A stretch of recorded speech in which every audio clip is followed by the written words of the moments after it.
Niyaya na sila nito sa komedor habang naghihintay na sa kanila ang napakaraming pagkain. Nandoon na rin ang mga kasambahay sa iba't ibang lamesa. Napanganga siya sa gulat na makita ang dining room ng mansyon. Parang nasa loob siya ng isang private restaurant dahil maraming lamesa at mga upuan ang nandoon. Mukhang gutom na rin ang mga katulong sa paghihintay sa kanila. Tinabihan siya ni Stanley sa harap ng hapagkainan. Pinaluto ko ito para sa'yo.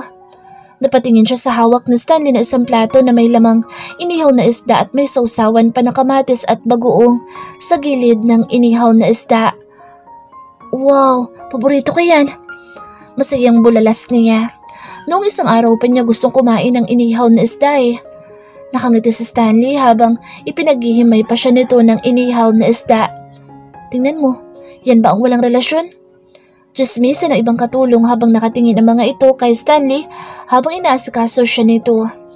Oo nga, kulang na nga lang subuan na ni Sir si Ma'am Eunice. Nakakaingit naman. Hulaan ko, pang isang buwan lang yan, katulad ng mga ex-jowa ni Sir. Sabi naman ng isang katulong, huwag naman sana. Kilala niyo naman si Sir, mabait yan pero pagdating sa chicks, hindi yan ako kontento sa isa. Bulungan pa ng mga ito. Mabuti na lang at hindi yun naririnig ni Stanley at Eunice kaya patuloy lang sa paghimay ng isda si Stanley para kay Eunice. Malisyosong napapangiti naman si Mrs. Scott habang nakikiramdam ito sa paglalambing ni Stanley sa kanya. Dahan-dahan baka matinikan yan. Ngumiti siya habang masarap ang pagkain niya sa mga hinimay na isda ni Stanley sa kanya. Ang sarap eh. Ang sarap naman mag-alaga ni Pogi. Hindi mapigilan ni Eunice na umasa sa mga ikinikilos ni Stanley. Ipinararamdam nito sa kanya na naglalambing ito sa pamamagitan ng paghimay ng isda. Confirm na yan, mga mare. Nobya na Sir yan. Bulong na isang katulong na napapangiti habang nakatingin kay Stanley. Samantalang napapangiti sa isang tabi si Manang Ising at kinikilig ito sa inaakto ng amo nito. Ngayon lang kasi nito nakitang may inasikasong babae ang boss nila. Madalas kasing magsama ng iba't ibang babae si Stanley sa mansyon at isa lang ang nais ni Stanley sa mga ito. Sex lang. Pagkatapos makipagtalik ng boss nila sa mga babae ay dinidispatcha na nito ang mga iyon. Karamihan pa nga ay mga magagandang modelo at sikat na artista. Nag-aalala nga si Manang Ising kay Stanley dahil sa pagiging babaero nito. Kaya nahihiwagahan si Manang Ising sa ipinapakitang sweetness ni Stanley kay Eunice. Ngayon, habang hinihimay nito ang inihaw na isda para lamang makakain ng maayos ang dalaga. Anak, anong ginagawa mo? Napahinto si Pogi sa pagligpit ng mga pinagkainan nila sa kanilang table. Apat silang nakaupo sa table na iyon. Siya, si Pogi at ang magulang ni Pogi. Nagtaka ang mag-asawang Scott nang mag-umpisang magligpit ng pinagkainan ang anak nito. Nagliligpit? Baliwalang sagot ni Stanley sa mommy nito. Nagkatinginan ng mag-asawa at hindi makapaniwala sa ikinikilos ng anak. Lalo na nang ipinagpatuloy ni Stanley ang pagliligpit ng mga pinggan. Tatahimik din ang lahat ng mga katulong at sabay-sabay na napatitig sa ginagawa ni Stanley. Bakit po? May problema po ba? Nagliligpit lang naman po ako. What's wrong? Nagtataka tuloy na tanong ng binata sa mga taong nakatingin dito dahil kakaiba ang tingin ng lahat. Ang isang katulong na may lamang kanin pa sa bibig nito ay bahagya pang naibuga ang kinakain dahil sa sinabi ng gwapong amo nito. Ganyan po talaga si Pogi. Ako kasi ang tagaluto sa amin tapos siya po ang tagaligpit. Tagaligpit? Halos sabay-sabay na tanong ng mga katulong kay Eunice dahil sa sinabi niya. Tumango naman siya. Nagtataka din siya sa mga reaksyon ng mga tao doon, lalo na ang reaksyon ng magulang ni Stanley. Parang namamalikmata ang mga itong nakatingin sa anak nito. Opo, siya po ang tagaligpit at tagahugas. Tagahugas? Sabay-sabay ulit na tanong ng mga katulong sa hindi makapaniwalang tono. Napasimango tuloy silang dalawa ni Stanley at nawiwirduhan sa mga nangyayari. Tumayo si Mr. Scott at kinuha ang atensyon ng lahat. Sinangyasan nito ang mga katulong na magbalik na sa pagkain at huwag nang titigan si Stanley dahil napansin nitong naiilang na ang binata. Anak, don't mind them. Hindi lang kami lahat sanay na nagliligpit ka. Lalo tuloy napakunot ng konti ang noon ni Stanley. Bakit naman po, Dad? Hindi po ba ako tumutulong sa gawaing bahay? Napalunok naman ang daddy nito at tumingin kay Mrs. Scott na para bang nanghihingi ng tulong kung paano ipaliliwanag kay Stanley ang nangyayari. Am I lazy? Tamad po ba ako noon? Medyo naiinis na sa sariling tanong pa rin ni Stanley. Doon naman tumayo si Eunice upang pagaanin ang loob ni Pogi. Pogi, hindi naman siguro dahil sa tamad ka. Siguro kasi mayaman kayo. May mga katulong kayo para pagsilbihan kayo. Tayo kasi dadalawa lang tayo sa bahay ko kaya nagtutulungan tayo. Dito may mga tagaluto kayo, tagalinis at tagahugas ng pinggan. Mawawalan sila ng trabaho kung gagawin mo iyan. Kaya siguro hindi mo yan ginagawa noon dahil sanay kayo na may mga tao nagtatrabaho nito para sa inyo. Hindi naman yun katamaran, Pogi, di ba? Mga ma'am, sir? Tanong pa ni Eunice sa magulang ni Stanley at sa mga katulong doon. Oo nga, sir. Tama si Eunice. Hindi naman ho kayo tamad noon. Hindi lang po kayo sanay na magligpit at maghugas dahil trabaho namin iyon dito sa mansyon. Segunda na isang katulong sa sinabi ni Eunice para hindi maramdaman ni Stanley ang pagkainis nito sa sarili. Oo nga, sir. Segunda pa ng iba. Oo, anak. Tama si Eunice. Kaya bitawan mo na yung mga pinggan dahil sila na ang gagawa niyan. Mawawalan sila ng trabaho kapag ginawa mo iyan. Napapanguwing sabi ni Mrs. Scott upang wag ring maramdaman ni Stanley ang inis. Napaatras pa nga ang dishwasher nang tingnan niya ito ng seryoso.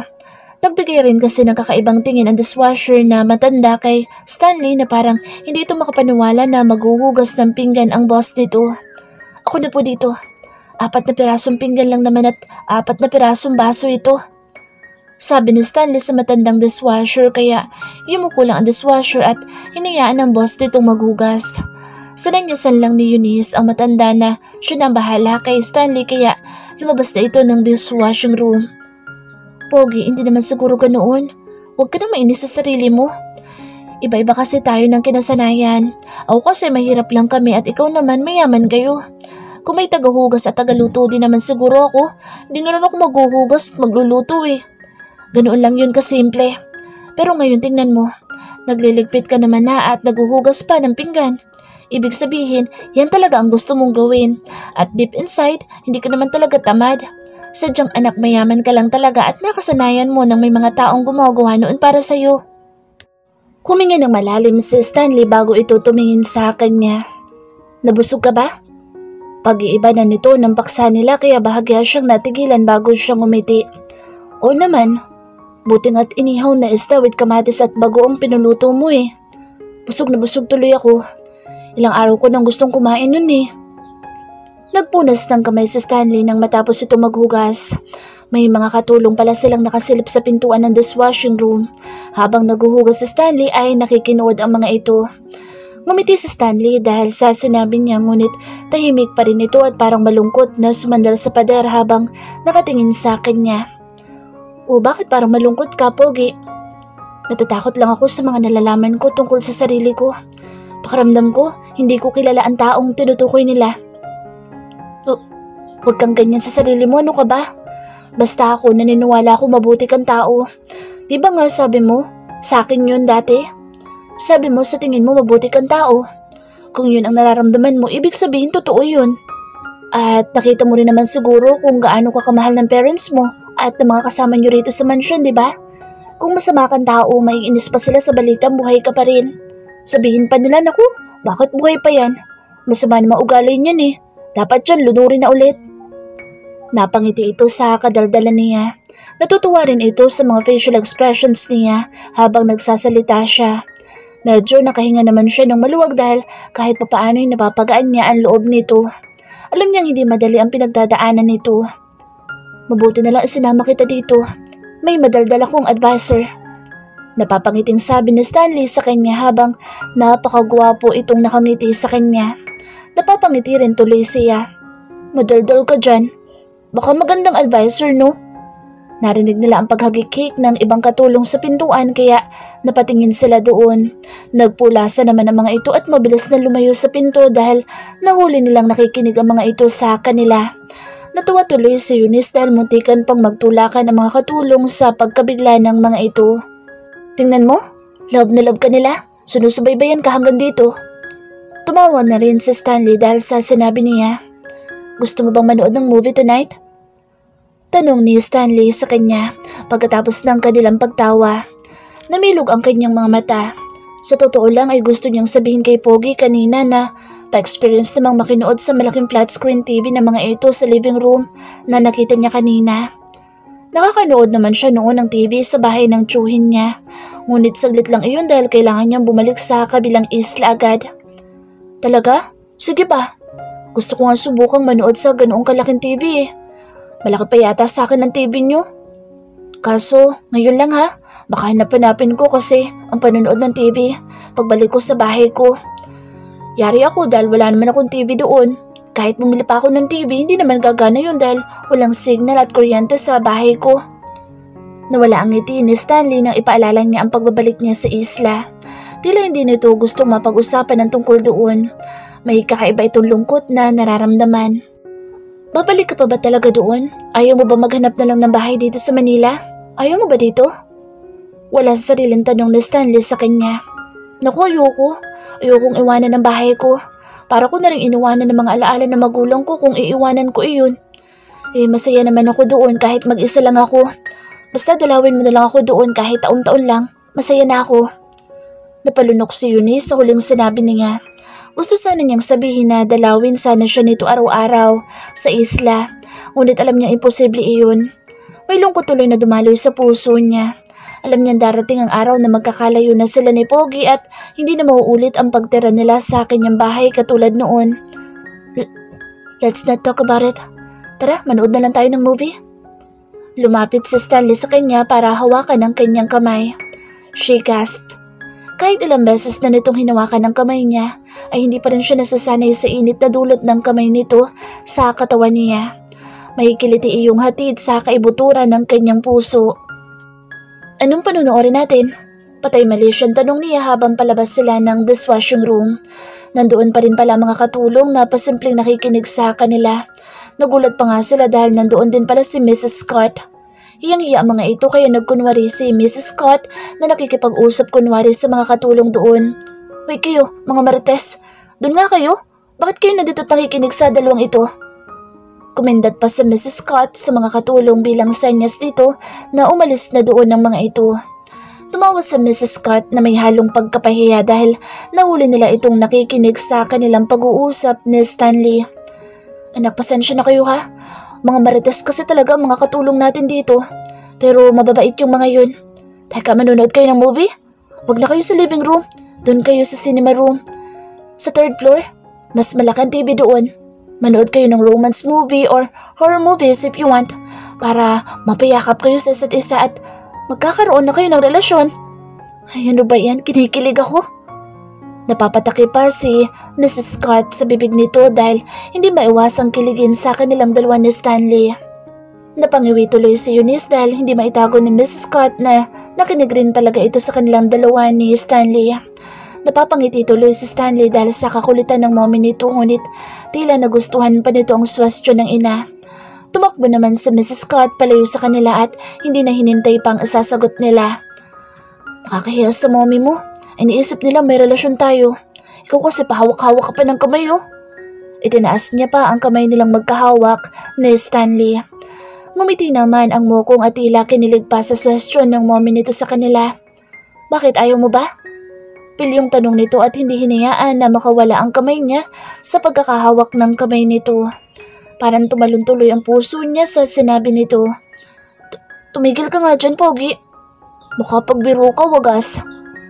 Wala naman ako asawa at anak eh, kaya walang masama.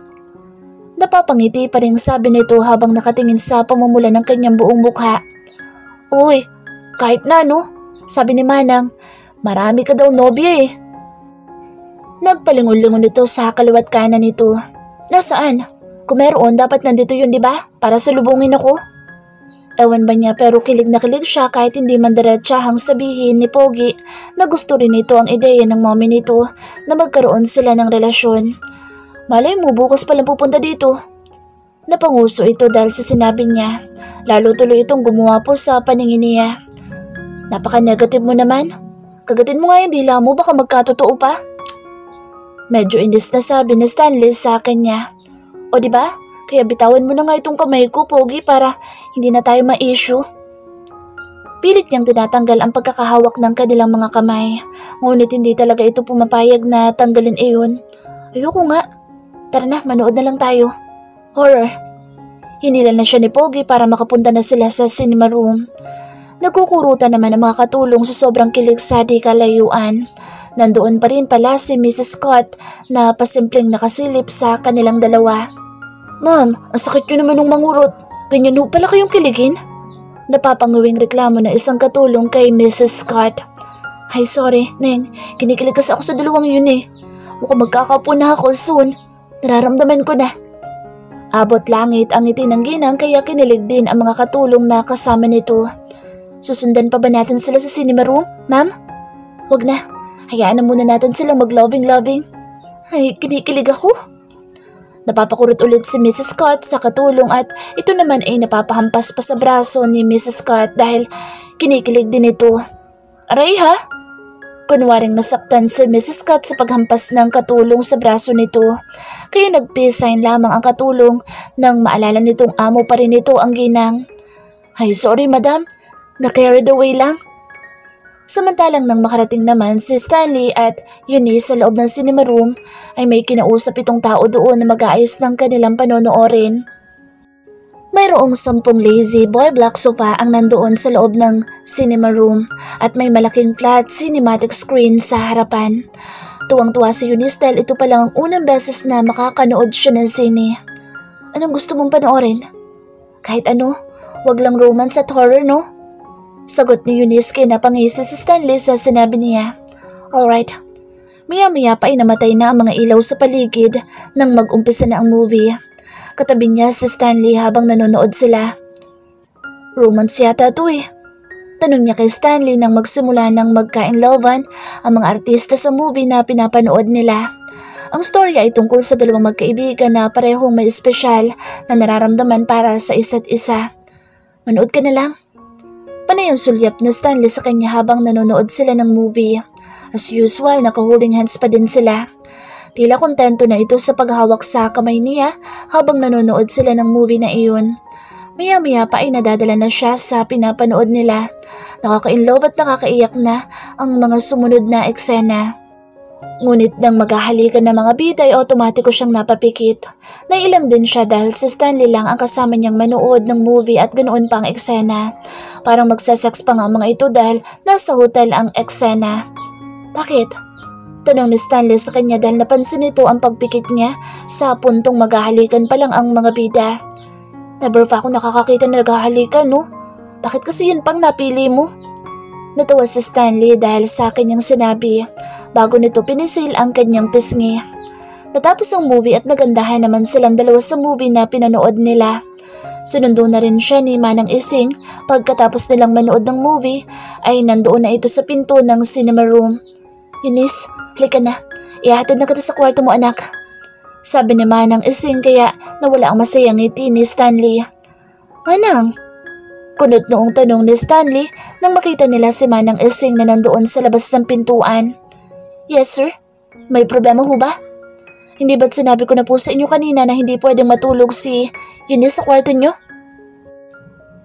Napabuntong hininga na lang si Stanley at walang nagawa kundi hayaan siyang kunin ni Manang Ising. Di pa nga ako nakakapag-good night man lang kay Eunice. Ay, hinila na agad ni Manang. Napahilamos na lang sa mukha nito si Stanley nang mawala na agad ang dalawa sa harap niya. Minabuti na lang niyang dumiretso sa kanyang kwarto. Wala pa mang ilang minutong nawawalay si Eunice sa kanya ay parang namimiss na niya ito. Naligo muna siya bago siya nahiga sa kanyang kama. Paikot-ikot siya sa kanyang kama na napakalaki. Lalo pang naging malaki iyon sa pakiramdam niya dahil hindi niya katabi ang dalaga. Hinahanap-hanap niyang amoy ng shampoo ni Eunice na palagi niyang naaamoy tuwing matutulog na sila. Hinahanap-hanap niya ang presensya ng dalaga sa tabi niya. Ay, napaupo tuloy siya dahil tila hindi siya makatulog kahit anong gawin niya. Ito pa lang kasang unang gabi na hindi niya makakatabi ang dalaga sa pagtulog niya. Parang may kulang, parang hindi niya kayang matulog na wala ang dalaga sa kanyang tabi. Tulog na kaya ito? Hinahanap-hanap rin ba nitong presensya niya? Hindi niya maiwasang maisip kung namimiss rin ba siya nito. Eunice. Naiinis na sambit niya sa pangalan ng dalaga dahil hindi siya makatulog. Damn it, baka di ako lalo makatulog nito. Ipinantakip na lang niya ang unan sa akin niyang mukha dahil sa kalukuhang naiisip niya. Mabuti na lang at nakaramdam na din siya ng antok bandang alauna ng madaling araw, kaya naman nakatulog siya.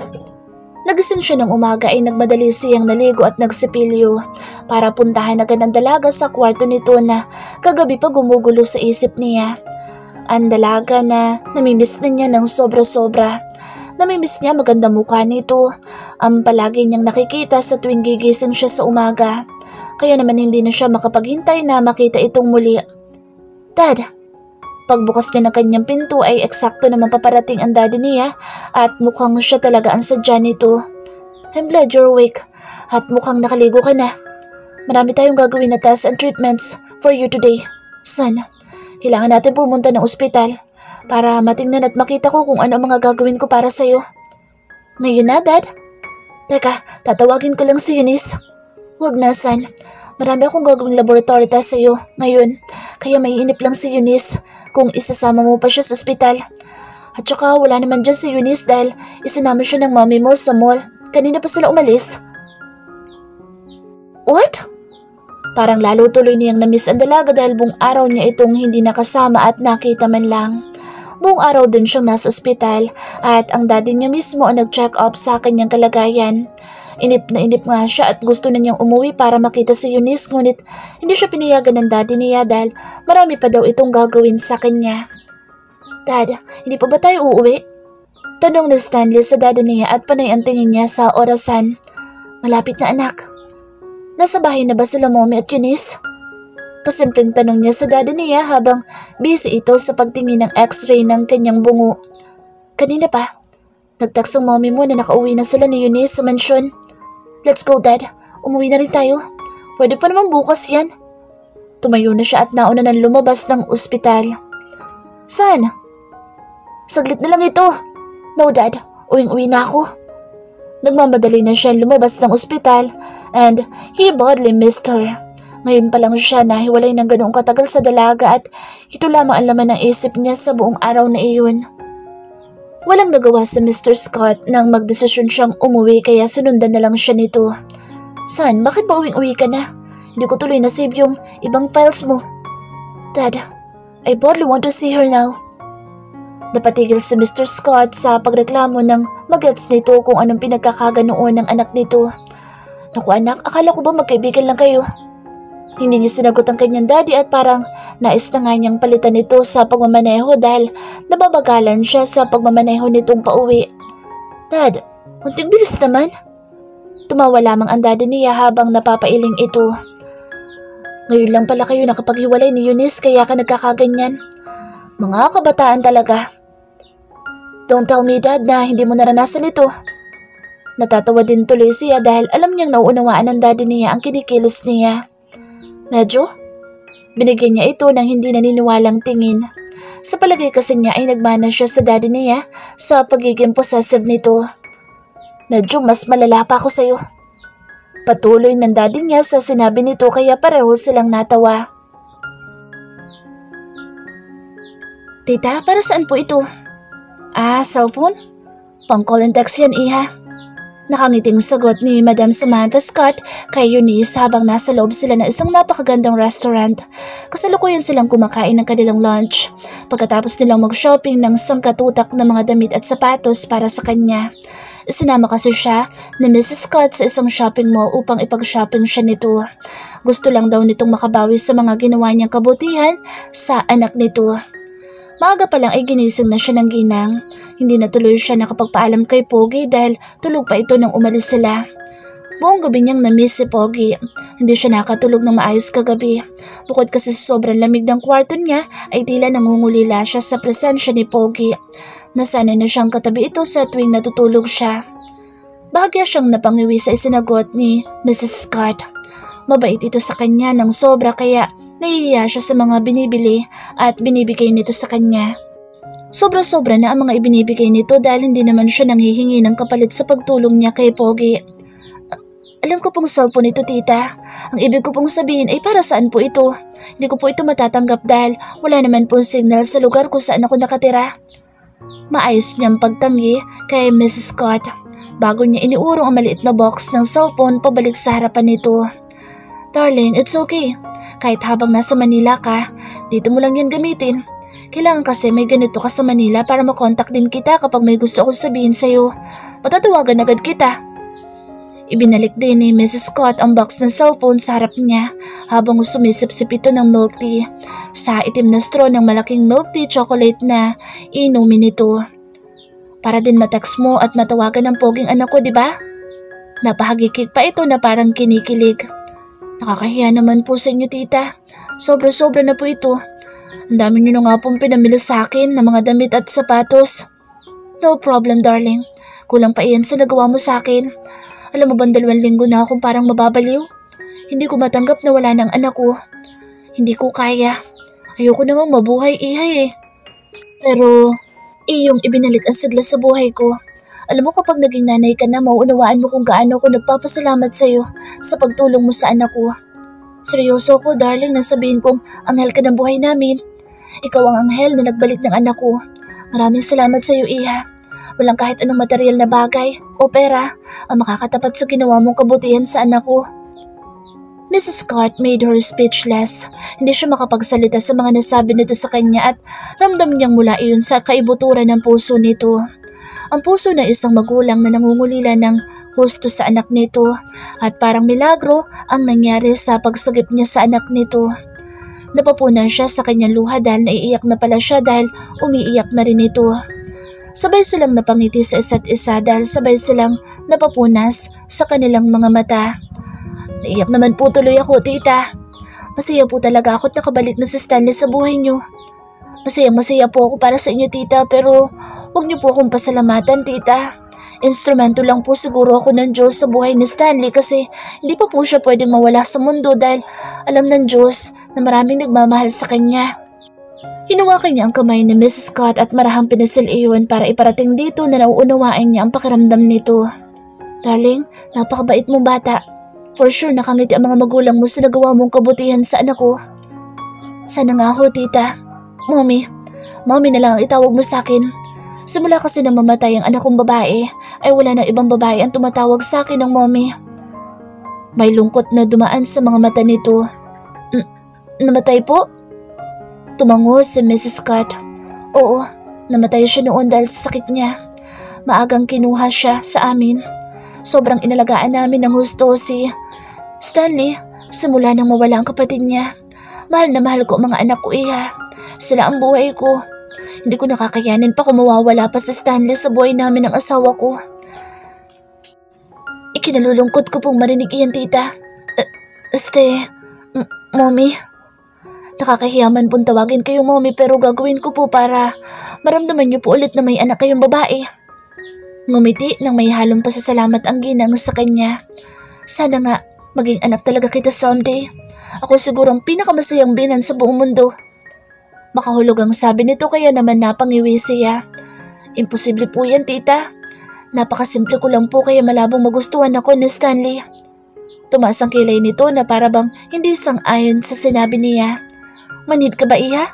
Kitang-kita naman na may gusto sa iyong anak ko. Sabi ho ni Manang Ising, mga modelo at artista daw po mga dating nobya ni Pogi. Kaya malabo po na magustuhan niya ako. Darling, believe me, may gusto sa iyong anak ko. Ramdam na ramdam ko iyon, no? Ako ang nanay, kaya ako na ang magsasabi sa iyo ngayon pa lang. Gusto ka ng anak ko. Panigurado yan. Namula ng husto ang kanyang pisngi dahil sa sinabi ni Mrs. Scott. Lalo tuloy umaasa ang hope niya niyang puso. Mommy, tatanggapin ko na po itong cellphone pero isasauli ko rin po ito kapag bumalik na ako sa isla namin, ha? Pag-iiba niya ng usapan. Oh, babalik ka pa ba talaga, darling, sa isla niyo? Hindi ka ba natatakot doong mag-isa? I'm willing to take care of you, anak. Kahit doon ka na sa amin tumira habang buhay, ayos lang iyon sa amin ng asawa ko. Pag-aaralin kita, iha, o kung ano man ang gusto mong gawin. Pasensya na po, mommy. Hindi ko po kasi kayang iwanan ng isla na iyon dahil nandoon po ang mga alaala ng mga magulang ko. Doon na rin po kasi ako sanay mamuhay. Nalungkot ito sa sinabi niya at hindi nakapagsalita. Dalawin niyo lang po ako doon sa bahay ko, Mommy. Kahit isang beses sa isang taon po. Lulutuan ko po kayo doon. Ngumiti lang ito. Let's see, darling. Malay mo maging kayo na ng anak ko someday. Tapos mapilit ka niyan tumira na lang dito sa Manila. Pwede namang dadalaw-dalaw na lang tayo doon.